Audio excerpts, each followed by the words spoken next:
Sa ibang balita, 3 pang suspect sa pagpatay sa advertising manager na si Kay Davantes ang pinaghahanap na ng mga otoridad. Sa investigasyon, lumabas na binalak pa umano ng mga suspect na gasain ang biktima. Saksi si Marisol Abduraman.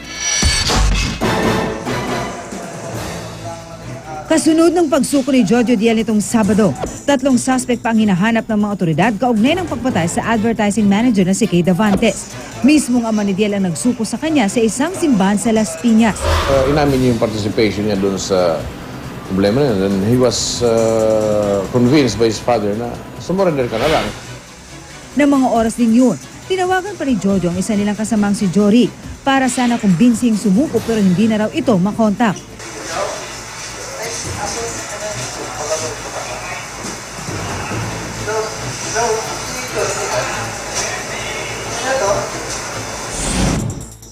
Nakataka si Jorek nang aaresto na sana siya sa Kupang Muntinlupa nitong Sabado. Kaya ang kasama niyang si Lloyd Enriquez lang ang naaresto. Na-recover din ng pulisya ang pulang sasakyang ito na ginamit ng mga suspect. At nakunan pa ng CCTV sa subdivision ni Davantes ng Moonrock Village, 1:34 na madaling araw noong September 7.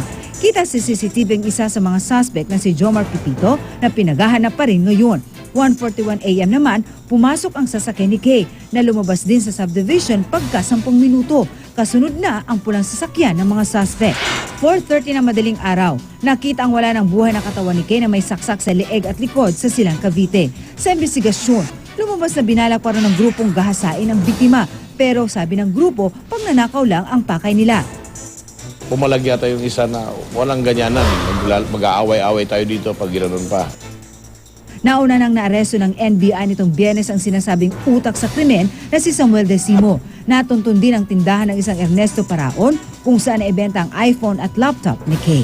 Parang yung pinanggasolina nila, parang process pa ng pinang-hold upan nila prior. So talagang may gawain talaga sila. Ako si Marisol Abduraman, ang inyong saksi.